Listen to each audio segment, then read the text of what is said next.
The seminar series Filmrummet is in collaboration with Nordisk Panorama, presenting this session today, which is about the female perspective on the screen.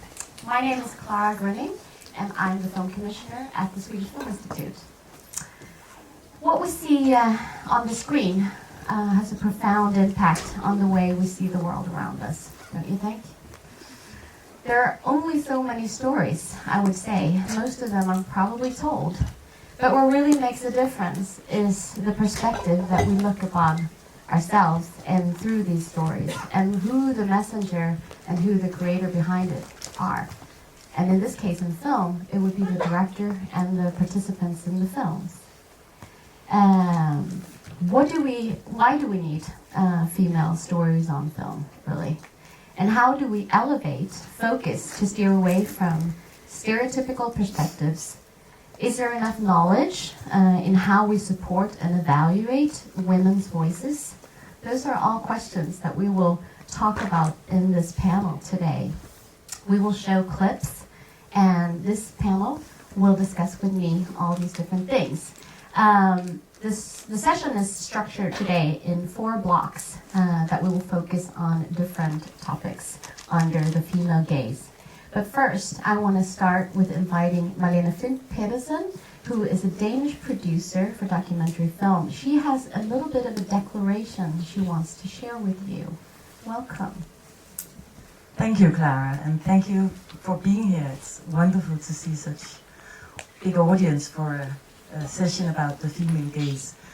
For me, it all started in 2015. It was the 100 years since we got women could vote in Denmark. It was in 1915. And I was going to the cinema with my daughter. She was 14 at this point. And it was an art cinema. And they had 7 feature films on the posters. And we looked at them, and they were all 7 written by men, directed by men, and all 7 of them were about a genius man who had difficulties being a genius.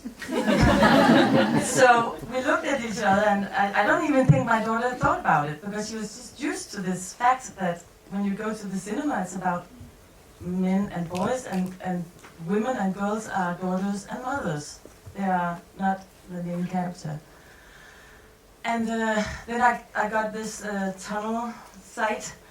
Every time I opened the television, it was only men in the news. It was only men that had birthday in the newspapers, and I just began seeing the world in a different way. And it ruined my, going to the cinema. I couldn't see, and then my husband was going crazy because I was pointing out these things all the time. Then I thought, okay, this is fiction film. It has nothing to do with me because I'm a documentarist. And I work with women filmmakers, and there are a lot of women documentarists in Denmark, and we have no problem. But then I looked at the last 5 films I had made, and they were all about men.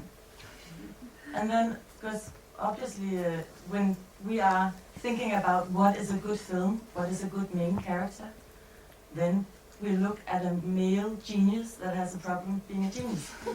I made lots of that kind of film, also in the documentary way. So I decided I want to make 5 films with 5 female characters, and to narrow it in. And the first one I wanted to make was, I thought there was this wonderful head of all. She was not at this point. She was not yet head of all the unions in Denmark, but she was going there, and I just loved her energy. So we started filming her, and luckily enough, she got ahead of all the unions. But before we could go for development, we were thinking, is she a good character? She was 55, a little bit fat, with a lot of wrinkles. And the way she would do her power was like she would hug her way through everything. And, I had never seen a main character that way. So I was thinking, is she too sweet to be a main character?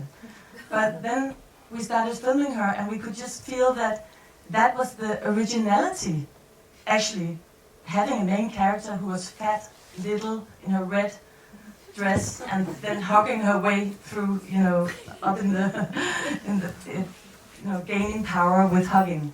So that was the best thing to find out. And actually also, when we went to finance the film, it was for this reason. People loved it. So that was the first good thing.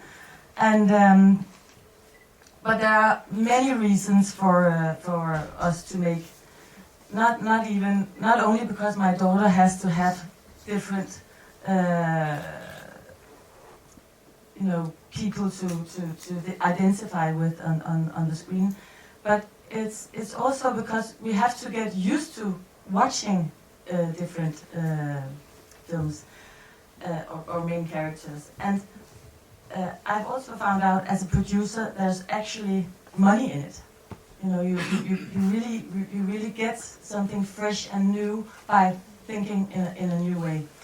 I have the next film. I have 3 in development, and this one that you'll see a clip from in a minute is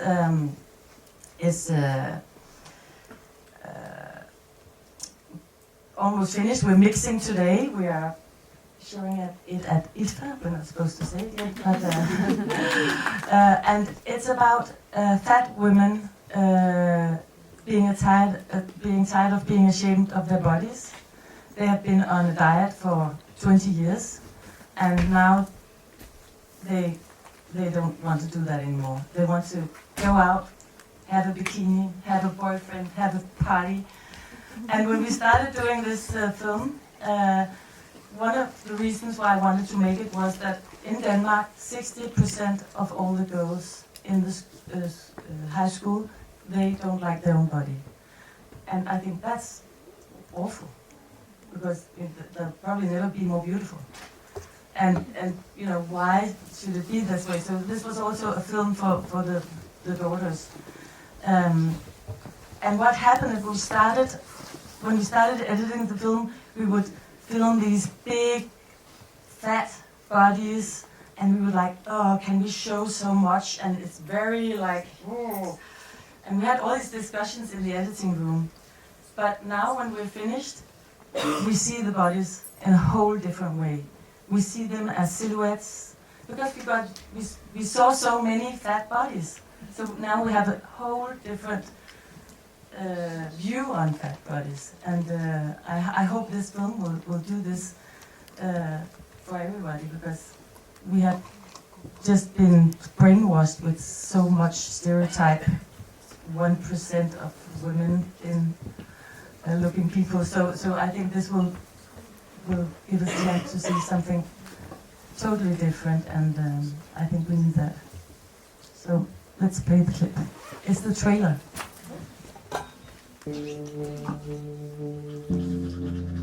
Når jeg stod foran spejlet derhjemme, så sagde jeg alle de her ting til mig selv. Helene, du er så fed og doven, og hvorfor fanden tager du dig ikke sammen, når det er kraftedeme uansvarligt? Jeg ender med at sidde og google, er der overhovedet nogen, der gider knalde med en syg pige? Og jeg forventer at få et svar, der bare er sådan, nej, fy for helvede, hvor er du klam, ikke? Og i stedet for, så dukker der den her verden op.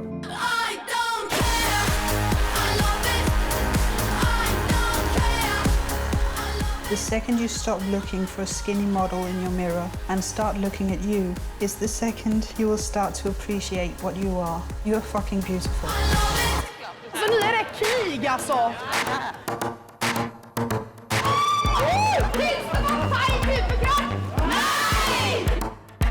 Jeg er kroppspositiv, kroppsaktivist. Din krop har ikke gjort noget forkert. Den er dit hjem. Du kan ikke flytte ud af den. Mit mål det er at sørge for mere repræsentation af forskelligartede kroppe. Det finns ju hälsorisker med att bära på mycket över. Det gör det, och det vet ju alla tjocka redan. Det har ju varit den centrala punkten, att jag hela tiden har misslyckats med att bli smal.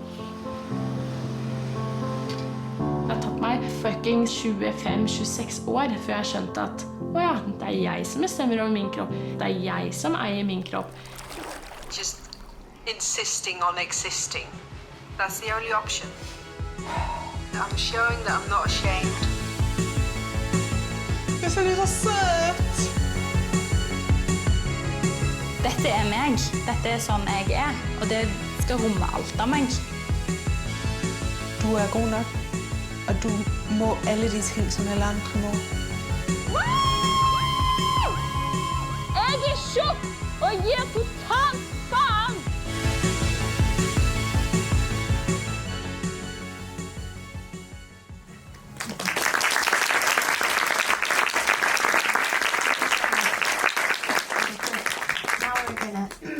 To presenting the panel.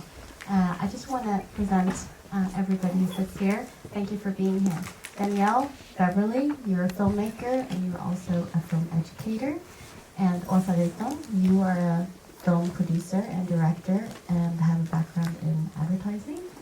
And Madsen, you work at SVT as a commissioning editor. And Magnus, well, you just sort of, I'm sorry. Magnus was like, okay, do I really want to be in this panel or not? Or I was like, of course you're going to be in this panel. Who else would be in this panel, right? Magnus Gertten, also filmmaker, director, and producer, and also pitching in this year's forum. So welcome again, and thank you for being here. We're going to go into block one, which I call the springboard, history of storytelling and representation on the screen. And I want to focus with you, Åsa, on this one. And I want to start by talking about where do we come from, looking in the back mirror. And now we're going to look at a clip. Do you want to look at the clip first? Let's look at the clip first. Yeah, and we can stay here because this is a clip that will set a tone in terms of where we're starting from.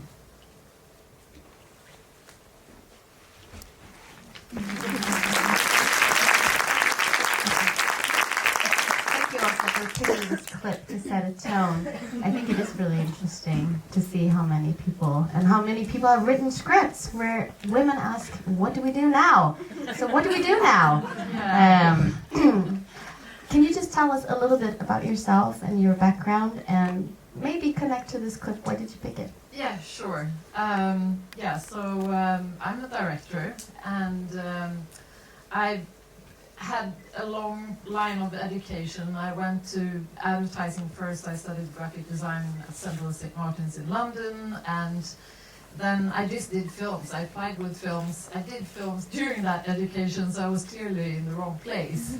So then I went to the Danish Film School to sort of get it right on the paper, I think. So, and I think that's quite common that a lot of women are sort of over-educated.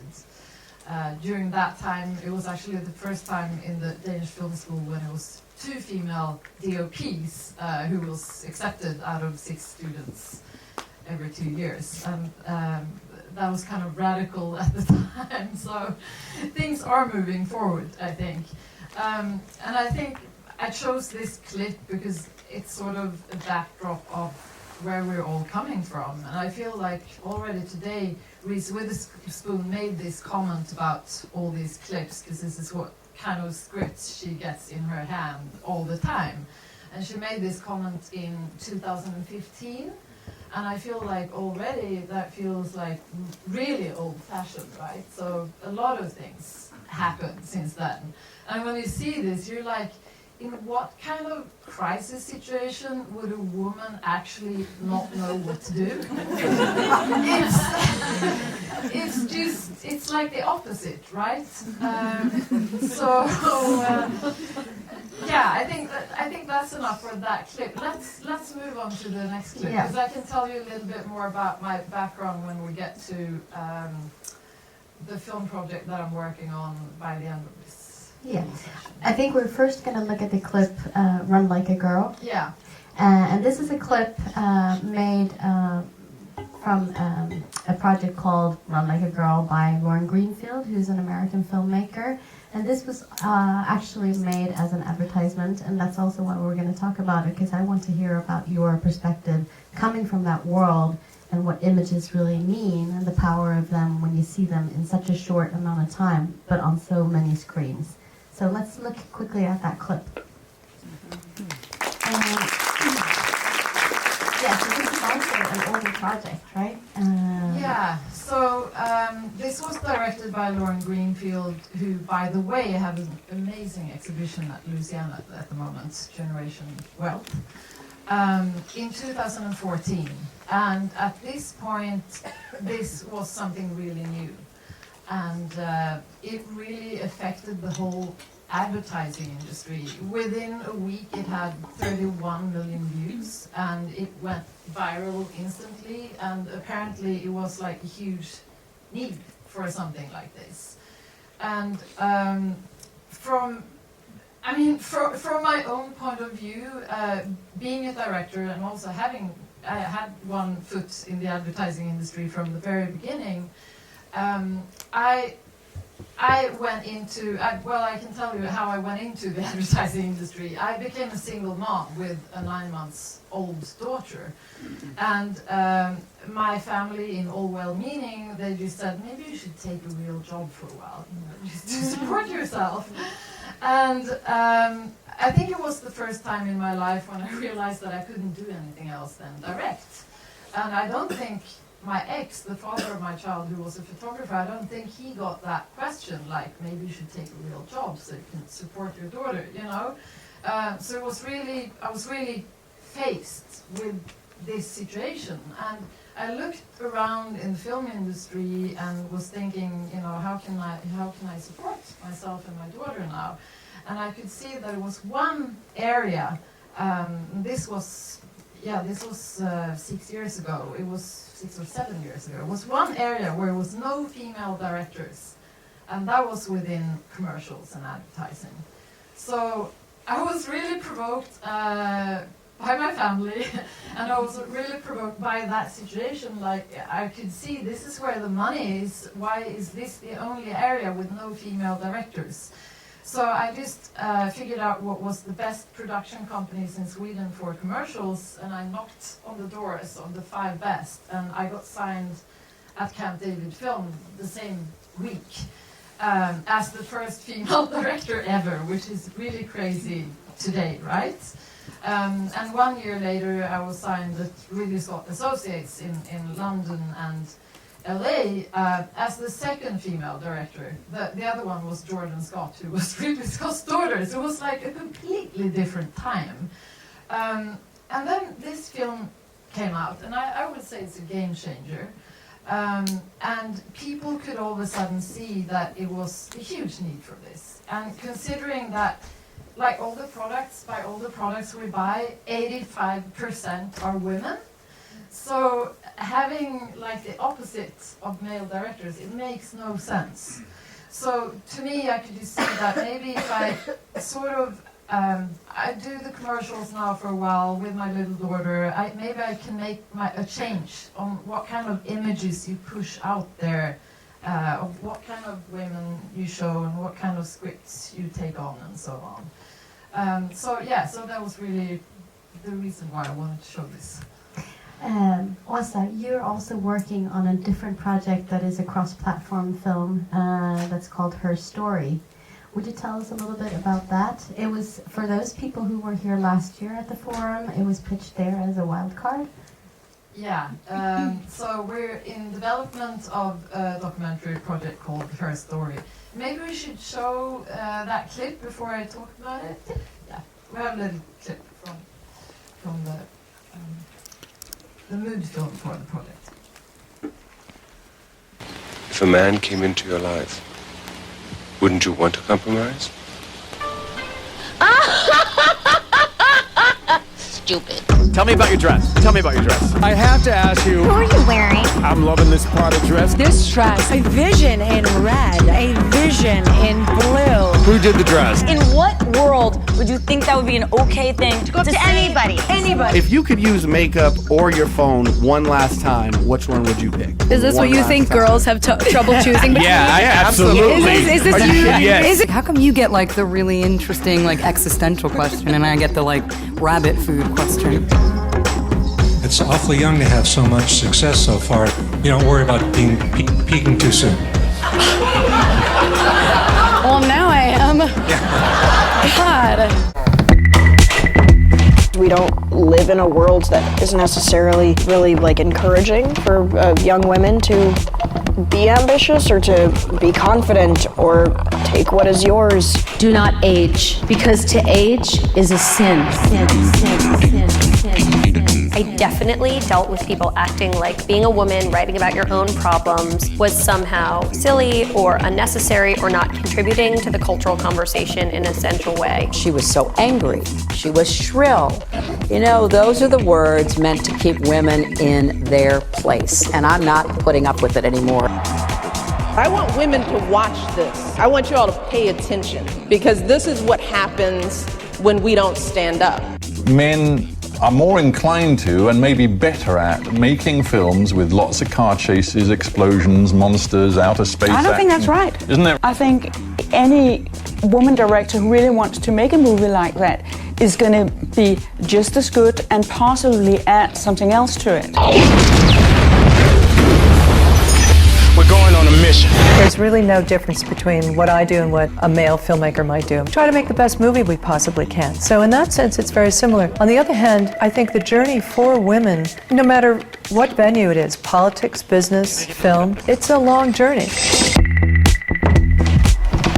So where do you want to go? If we look at what we looked in the back mirror and where we come from, what do you want to do with this project? Yeah, so the reason why I came up with this project, I had a female friend who was in a similar situation, becoming a single mom, and she actually did take a real job for a while and sort of leave her creative skills in order to provide. So I completely understand that this happens to so many women within the creative business. And today we're asking for female storytellers, right? And everyone is asking for female storytellers, and we want to see these stories, and everyone is sort of encouraging it.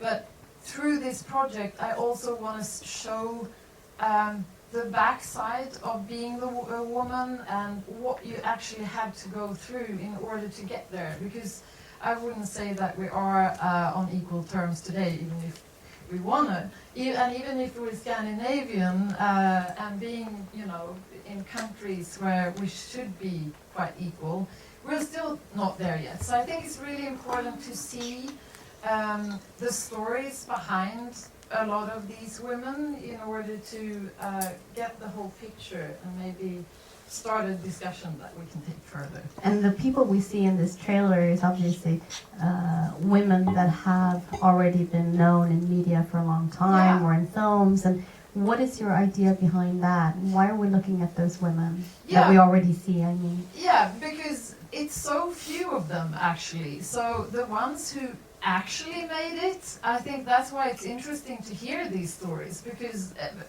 for every woman who made it, it's so many women who didn't, even if they had the talent, you know. So I think it's important to just know, like, what's behind all this, because it's such long and complicated stories behind what we see, because we just see the results. What's behind it is something new that we can talk openly about in the public. And I think what happened after Me Too and Time's Up is, I mean, is just changing the game completely. So I think the difference from when I actually pitched the project and now when we're going to go out and do the interviews, I think the women can actually talk about these issues before you couldn't even talk about it, you know? So if there are any producers here today who are interested in a project like this, we are looking for a hands-on producer. Ridley Scott Associates are helping us as executive producers, but we want to co-produce it with a production company that could help out hands-on. So great. I just wanted to throw that one out. That's good. We like that. We want interactive sessions here. But one last question, just for your vision for the project, because I think it's really important because all of these issues, and you see this and you're like, oh yes, and yes, and yes, you know. But where do you think it will meet its audience, and where do you think it's going to have its largest impact? Actually, I think today, and I think this question is different today compared to a couple of years ago.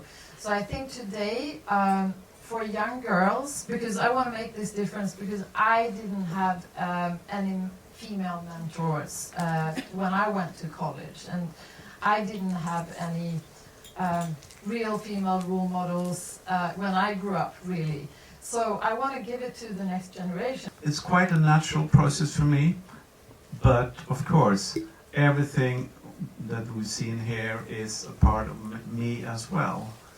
But it's very important that I'm not looking for a specific hero or something. Now I'm going to portray some female heroes at all.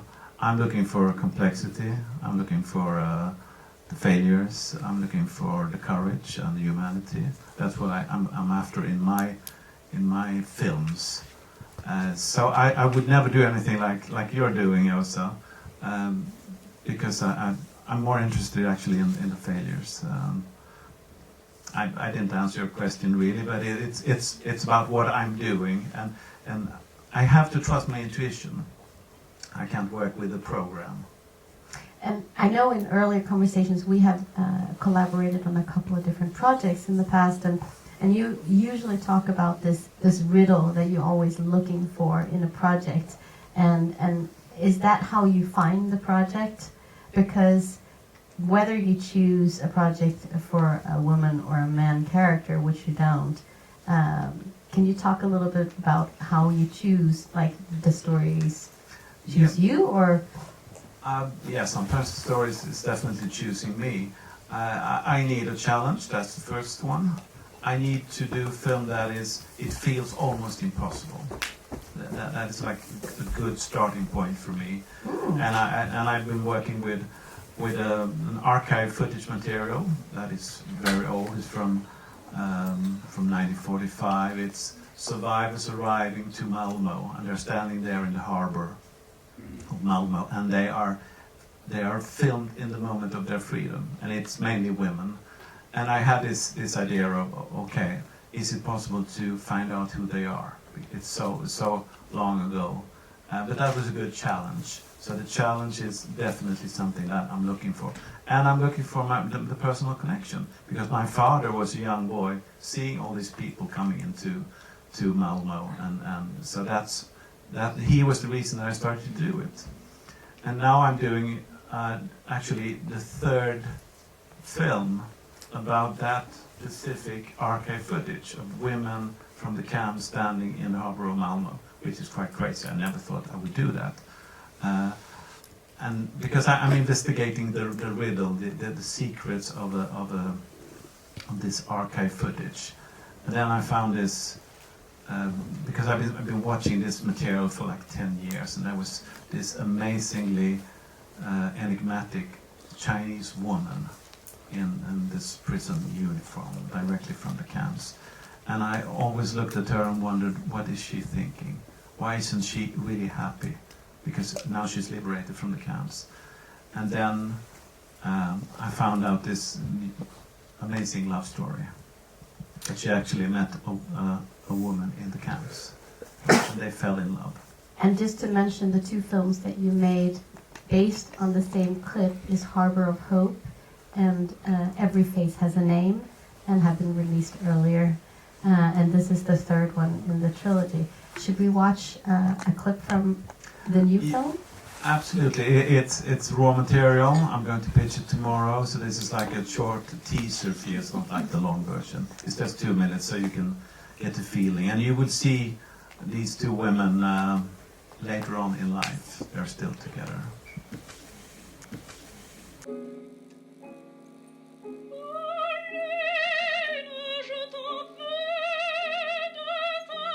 J'ai toujours entendu chanter ma grand-mère, évidemment, à la maison. À chaque Noël, elle chantait.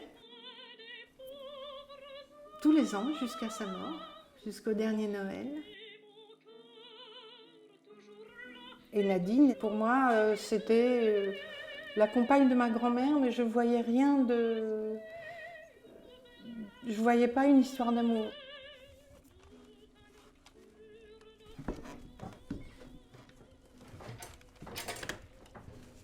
Je savais ce qui s'était passé dans les camps, mais on n'en parlait pas dans la famille.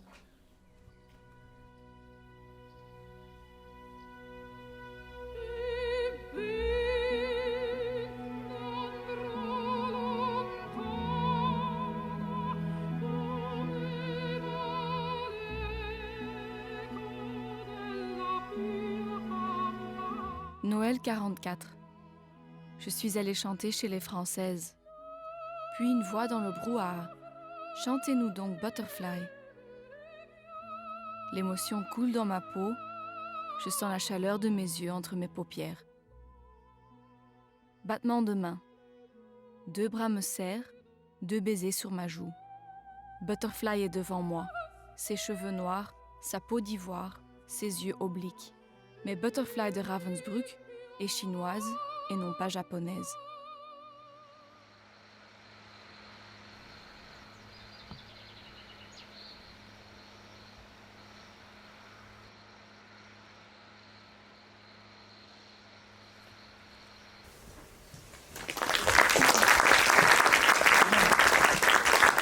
Okay, it's just like 50% of a teaser here, so it's a lot to explain for you, but that's my project right now. But I think for the purpose of this panel, I think this is a really excellent clip. Actually, I get really like touched when I see that piece of footage. But more than that, I think related to this topic about the female gaze is really in her words. And I think that's one of the things that we, when we talk about the female gaze, it's been a conversation for many years. It was in the beginning about how we look to have women on the screen, but we didn't listen to them because they were always asking, what do we do now? But here we have a voice as well, talking about what she is seeing, what she's looking at. Can you just talk a little bit about that? I mean, was very important to me, because I never planned to do one more film about this topic, and but then I met some people who said, I had a screening in Paris, and they came to me and said, we have the answer to all your questions about that woman. And they had this amazing treasure of archive material in their farm, in the attic. But the most important thing, they had this diary, because then I would be able to have the voice of one of the women, which was, otherwise I couldn't do, like coming from the outside trying to make an interpretation of their story. Now I'm going to use their words. That was the key factor for me. I think it's really beautiful. Thank you. Okay, so you also have another project that you are working on right now that is in a different stage. This is still in sort of mid-development, and you're out pitching it. But the other project from Uzbekistan with Love is in finishing editing. Can you tell us a little bit about that and about the main character? Yeah, I mean, I'm not only lost in history. This is another story.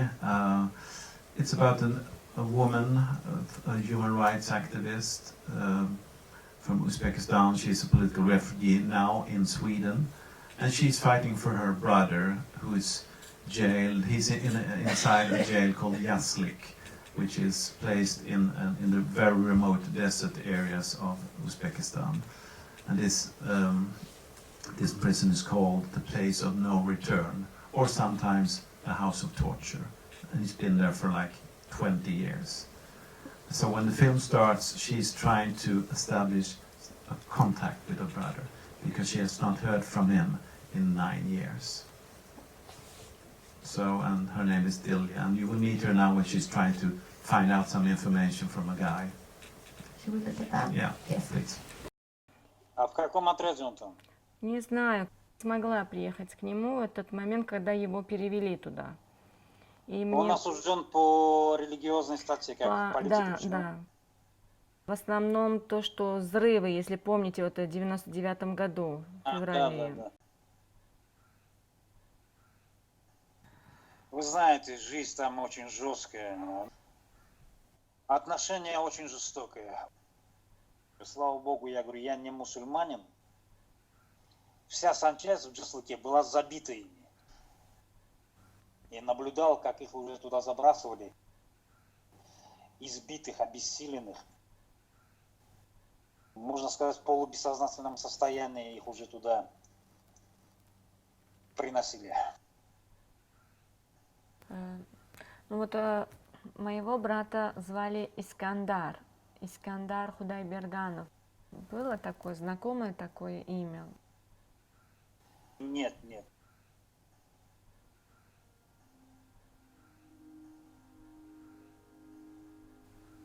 Да.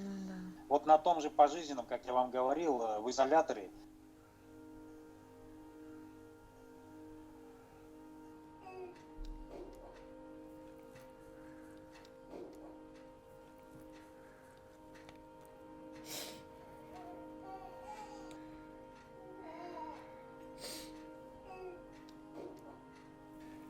Birden bir orzuymuzdur o var kızım şu yorul dünyada onu ko'rib ketishdi.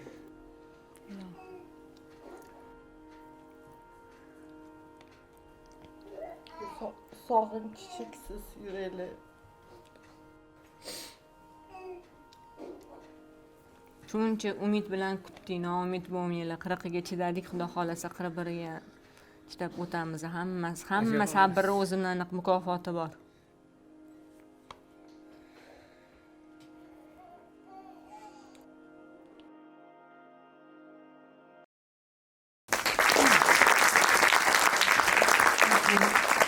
Okay, this is directly from the editing, so excuse the subtitling, etc. No, but that's fine. We like to share things in progress. But I wanted to just ask you a question, and it's more of a technical question, because I think when I see the footage from this film, it's very different from the other project that you're working on. But there's something about the way you're framing the character and how you're presenting. Can you talk a little bit?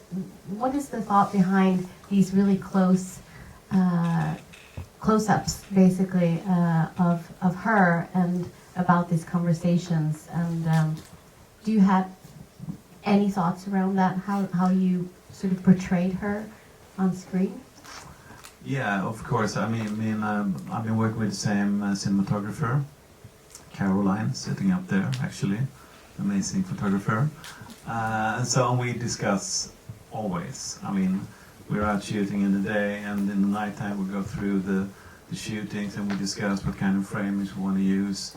And it's like a trial and error process of where do we get the connection, because connection is so important. Because we want to be with her, we don't want to be like creating a distance and so on. So in general, I like to be very connected to my main characters. I want to like hold them like this in a way. This doesn't mean that I don't challenge them, because I think that's important. To me, still complexity, as I said earlier, is very important. This world is so full of simple narratives. And I think as a documentary filmmaker, that's one thing that we could work with, to complicate things. We don't need to do uncomplicated activist films only. We can, our contribution is to really show a person that is having the courage, is a super cool person, but also a person who makes mistakes and is like are scared or everything. I mean, because we are all those things, we ourselves. And that's how I treat my female characters and my male characters in the same way. Great. Thank you so much for sharing the clips.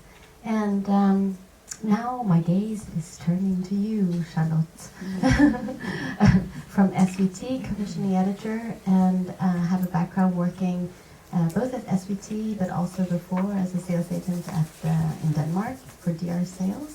So you have probably here a really different point of view in terms of an overview. You've seen a lot of films, you evaluate lots of projects, and I want to talk to you mostly because you have probably ideas of tendencies and trends and things that you, when you get projects to your table, and how people apply. And I also want to have you on this panel because I think it is very important to connect all these things with something real where we are going to meet these different images and work. But maybe you can just talk a little bit about what you do and what your daily, the work. Wow. Okay. I live and work here in Malmö. and work for SVT, which is the Swedish public service broadcaster. And I work with a lot of the filmmakers based in the region. So my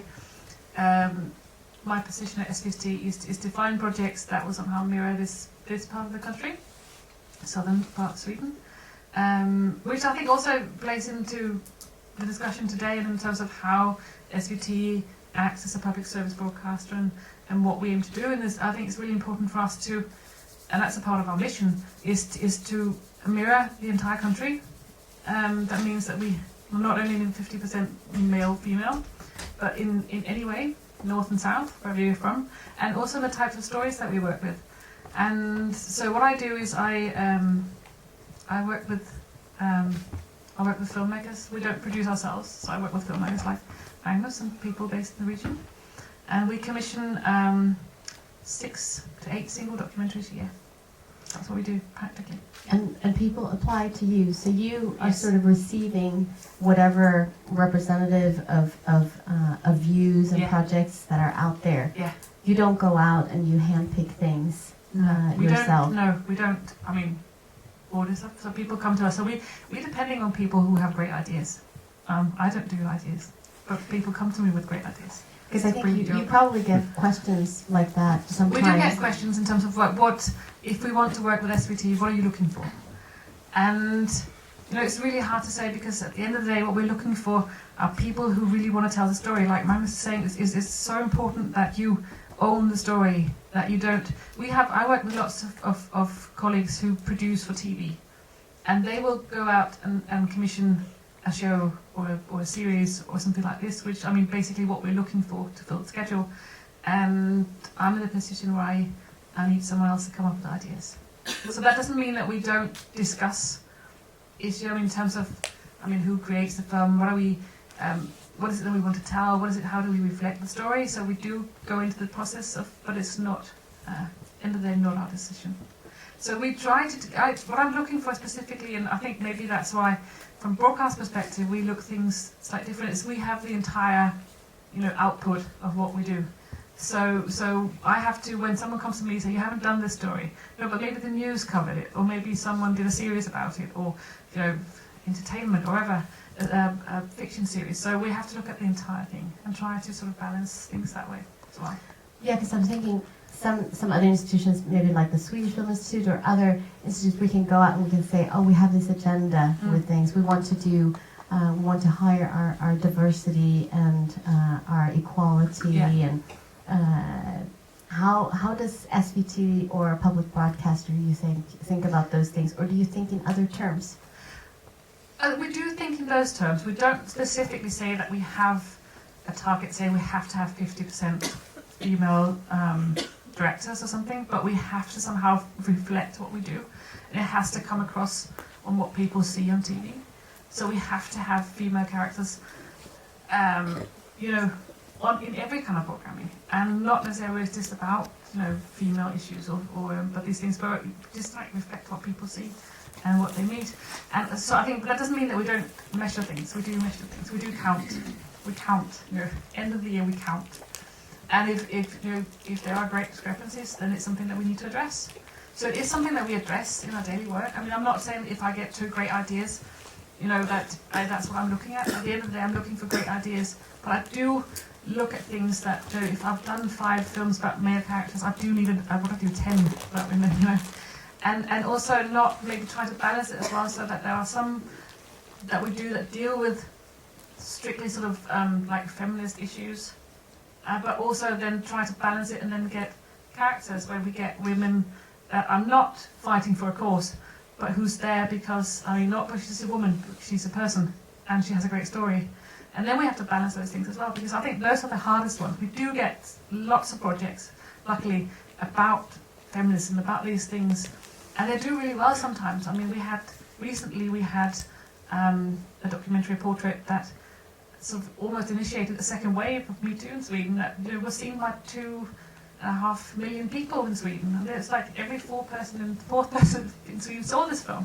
So these films do work really well for us, but I think it's also important to also look for characters that are there because they're crazy, or they have this amazing ability to do something, and sort of get those, and they need to be women as well, because as you were saying, those are the ones that are harder to find. Get people who fight for stuff, and I think maybe that's a 2.1 for us, is start looking for and balance characters in a way. So we get someone unlikable can be a woman, you know, someone crazy, someone, all these things, someone funny, you know. Yeah, what about that? Yeah.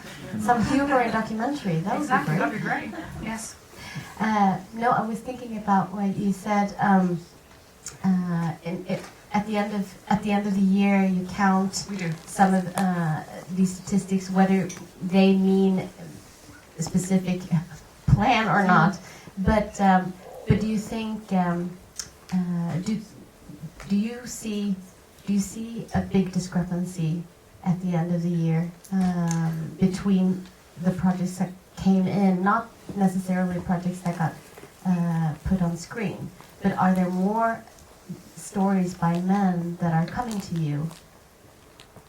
I think there still is. I think maybe if I would, maybe 60-40 or something, there's not a huge difference, but there is a difference.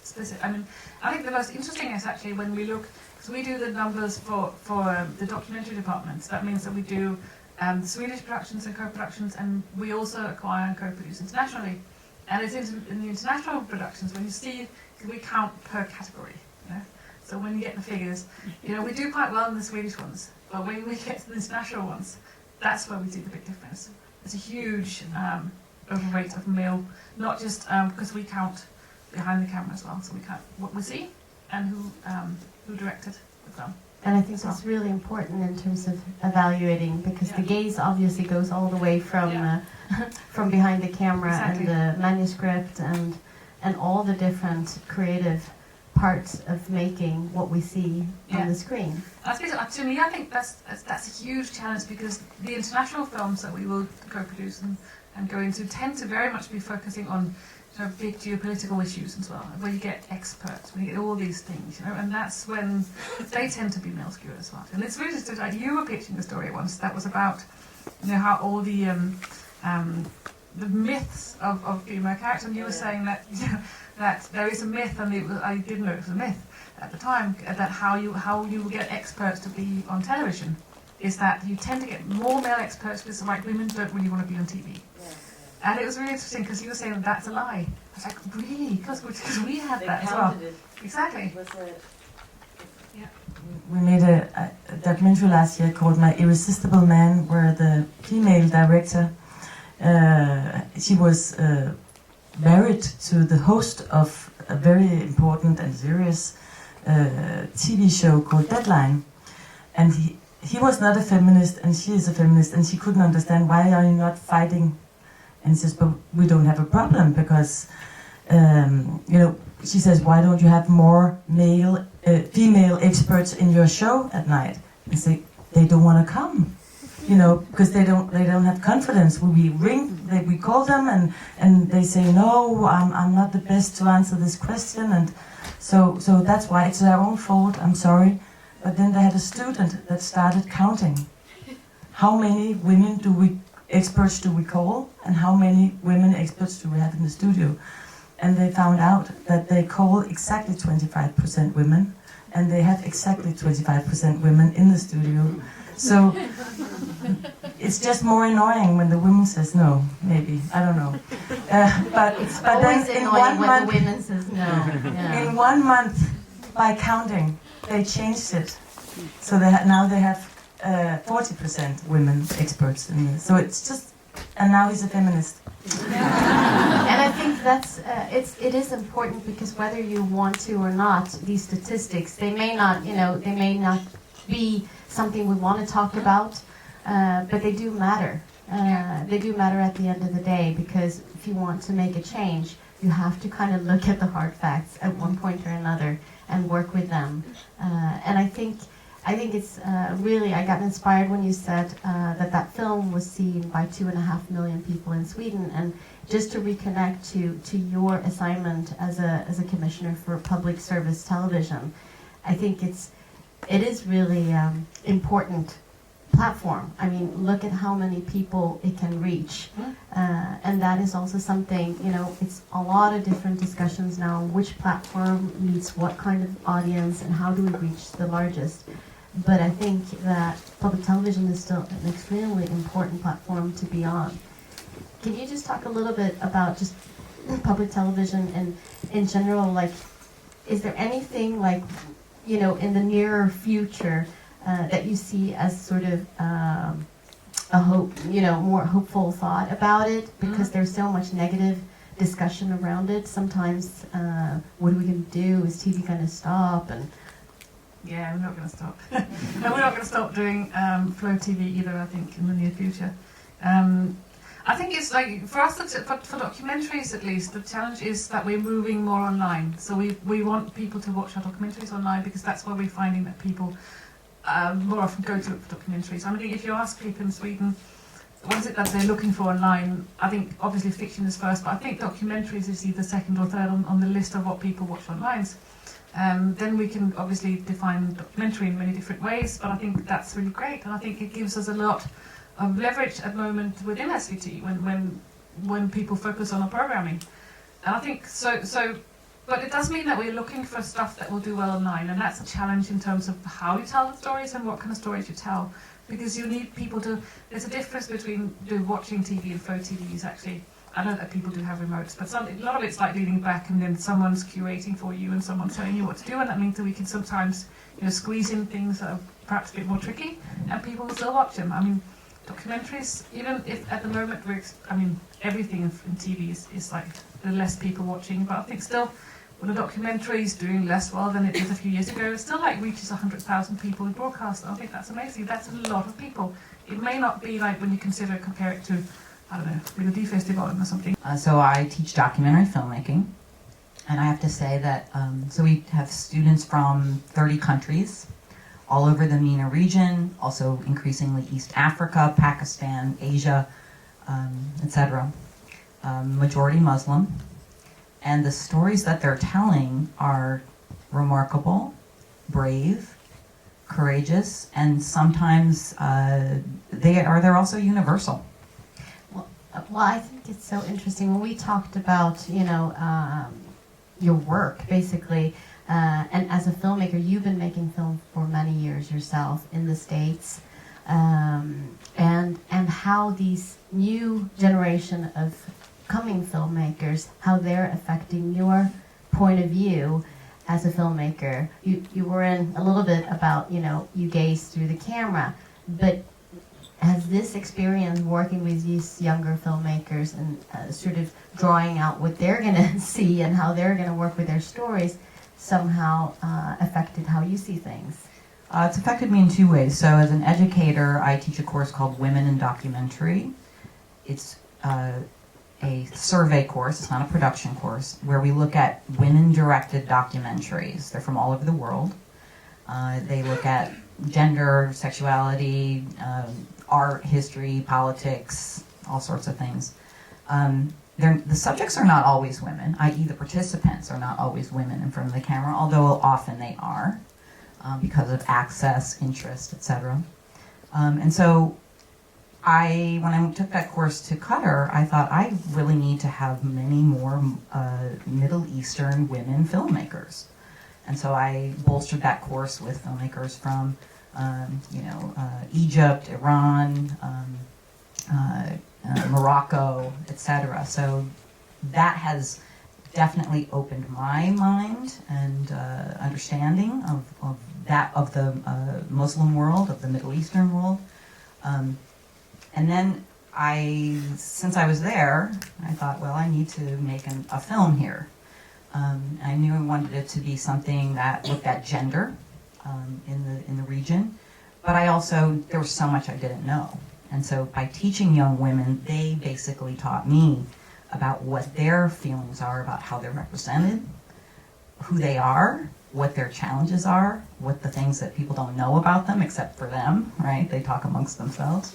And so I waited until the right film came. And so I'm now making a film about a girls' rhythmic gymnastics school for girls ages 9 to 13. Boy, did that clip, Run Like a Girl. I've never seen that. It really resonated because these are girls that are, they're at the age like 10, right? Where they feel that they're confident, they're capable, they can do anything. Now add into that, they're in a Middle Eastern culture that's rapidly changing. The rhythmic gymnastics is very much about the body, it's about beauty, it's about strength.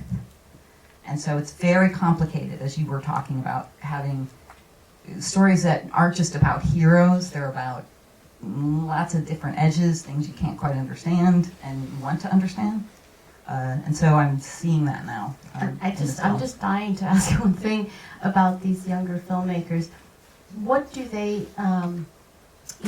what do they think they're represented as on screen, like now? Because what we're trying to talk about is like, how do we break the stereotypes? But we don't actually know what everybody's stereotypes are really, and I would be so curious to hear. Do you know what these younger women from the Middle East, how do they think their stereotypes are? Or what are they trying to break, basically? Well, most of the images that come, just because you live in a country that supposedly doesn't have images coming to it, hello, everyone has a VPN, everyone has a phone. Those images are coming to them. The majority of entertainment is Western entertainment, so it is our job to change that, right? Because that's the images they're seeing, then they attach that to themselves. And so it's basically the same. But they are making real images of themselves. So one film that a student did, which has done well, has traveled to festivals. She comes from a Qatari family, and in Qatari families you have arranged marriages. Yeah. As a Westerner, that was kind of tough for me to, wrap my head around. She made an incredible film about her sister going through that process, and then essentially finding love. And that is not something that maybe some funders would like to hear, right? But it came from inside her culture. She has the access, and it was a beautiful, lovely, warm, and moving film. I know you picked a couple of clips, one of which you show in your class. Yes. Is that correct? Yes. And can you tell us what that clip is? Yes, it's called Camera Woman, not to be confused with Camera Person. It's by Karina Zubair. She is a Moroccan filmmaker. It's a Women Make Movies clip. I made sure to put the logo of Women Make Movies on the front because that's my distributor, and I love Women Make Movies. They support women filmmakers. And the film is about a woman who is a wedding photographer, a wedding cinematographer, and her family does not support her. She's divorced. It's, like people that she works with who are men say, you can't work with me because my wife doesn't trust that you're, that we're not having some sort of relationship. And she really faces a lot of struggles. I'll show the clip, but it elicits incredible discussion amongst the students, and I'll talk about why afterwards.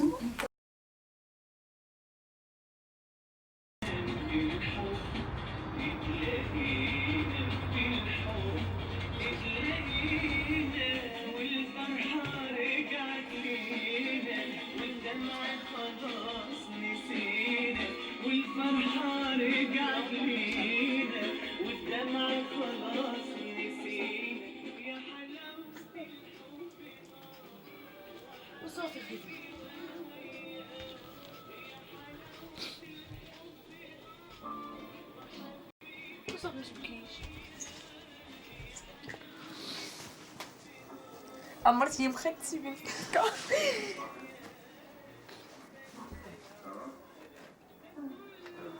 صافي بغيت نعرف واش بالبداية توحشت كنت عندك الزهر كلشي الناس معرفتش علاش الزهر في جواج لا في داركم لا حتى شي حاجة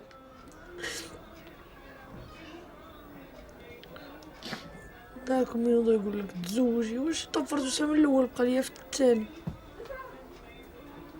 ويلي ماما ما غادي في كلشي كتفكري فيه ويلي خاصك غتزوجي وخاصك متبقايش حداهم مطلقة كيفاش طلقتي خديجة؟ ما عمرني بغا يسرون شفتي ملي تزوجنا اصلا ما عندوش باش يدير دار جلستو مع دار انا مازال وليت خدامه عليه انا مازال كنعطيه مصروف ديالي كنخدم وكنعطيه الدار كيقولك علاش كتخدمي وكتعطيه وليت كنطيب بيناتهم بجوج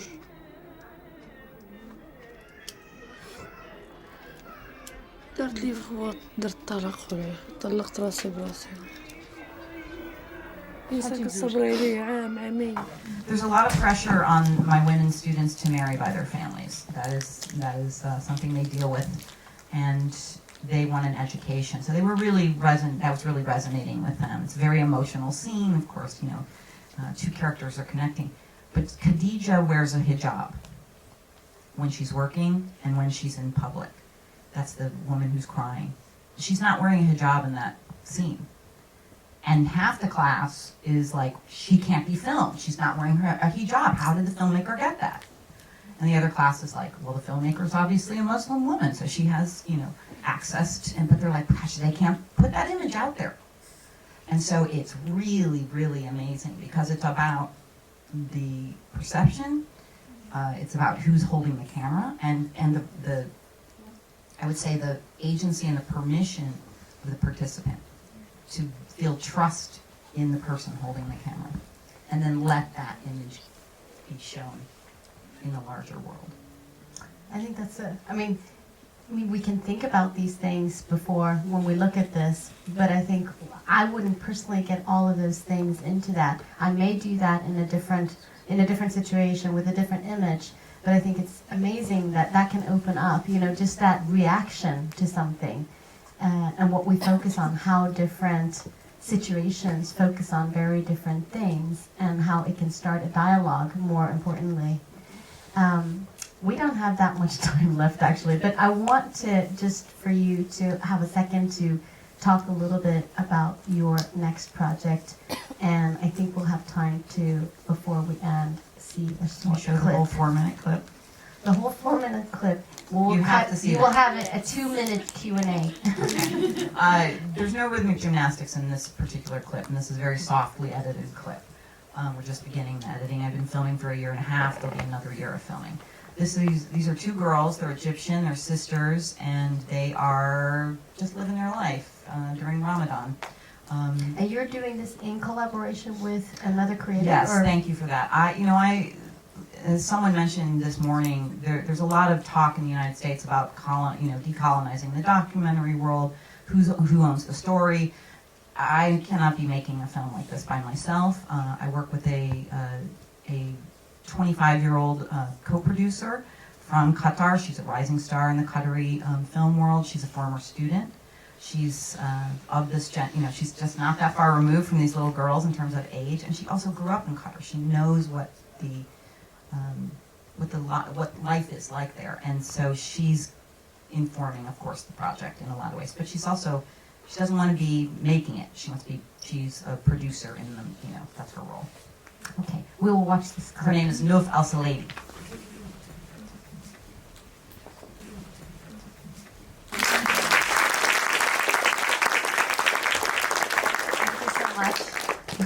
I just love that last image of her looking at herself. That's why I wouldn't let you stop the. I know. I can understand that. The female gaze looking at oneself, so you had to see the whole thing. Coming full circle, right? Yes.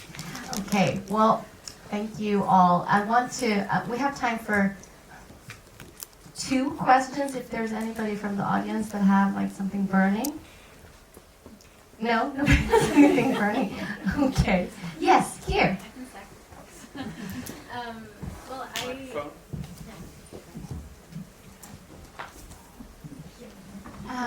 My name is Julia, and I work with media and communications. I run an organization called Girls Globe. I was really happy for this conversation today.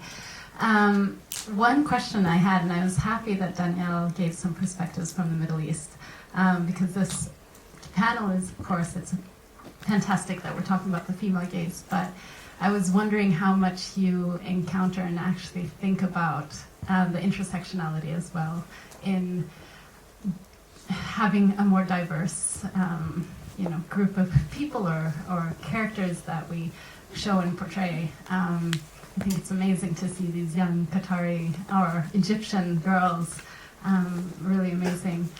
So I was just wondering, it would be great to hear your perspectives on, how you try to work with those perspectives as well in terms of racism and ageism and all of these things that also come with portraying women, not only women of a certain age with between 20 and 30, but actually portraying many different types of people and women. I guess it depends on what project you're working on, like the one, Her Story. Of course, we have to represent every kind of age group and ethnic backgrounds and all that kind of stuff, but it depends. If you're a documentary maker and you're making a personal story about a person, you might not be able to cover everything every time. So I think the question is sort of, it depends on the project, right? I think I already showed that I'm already thinking about that. Yeah. And I think as a funder or as somebody that gets to pick out projects, it's definitely something that we work on, in order both for equality but also for diversity. And all that I can do is ask people to apply, because I can't handpick the stories that are out there, and that's also why we do specific initiatives sometimes to highlight that we need more of something without sort of saying you have to apply. But definitely there are lots of those discussions, and it's definitely on the forefront. Is there anybody else who has any response to that? Well, I think that you have to always ask yourself who can tell this story. Yeah. And that doesn't matter what story it is, but what is the reason why this person is telling this story. And so I would never try to have a Danish director go to Palestine. So then I would rather work with a director from Palestine. So I think if you have to think this way. It has to happen in an organic way. Yeah. In some ways. Of course, I can maybe come in with my experience and Western money and and my network, but I would never try to have a Dane tell the story. Yes, one last question, because we have a panelist who has a. This is somewhat directed to Charlotte. Thinking about the movement towards online, it just makes me think about what role does audience play, and so online often is informed by, I guess, comments and that sort of thing, and so in the context of this conversation of the female gaze and what you are, I guess, either acquiring and then curating, how do you ensure, if you will, without imposing this statistical balance of 50% female, 50% male, how do you ensure that you don't have a lot of, I'm from the United States, so I'll use this term, you don't have a lot of boys sort of suddenly dominating the commentary that gives you the impression that, oh, we need to shift our content to satisfy that audience. And so it just makes me wonder what role and the consciousness of the curation, despite or because of who the audience might be. I think that's a really good question. I think we do, in terms of how we interact with people online, we do engage in conversation a lot. And we don't obviously tell you what you can't, there are things you can't say online, obviously. But otherwise, we try to engage with people and have active discussions. We would never, if we found that online there's 75% male, asking for more male script, that wouldn't influence how we think. At the end of the day, what we and how we reflect on the society around us is that's not up for discussion. So I think for us it would be a matter of if we find that, and we haven't found that so far, but if we find that somehow, we would just need to engage with people otherwise and address it. think that's what we do as a public service broadcaster. That's what we should do as a public service broadcaster. I think that's really good last words. It's not up for discussion. Okay. Thanks so much again.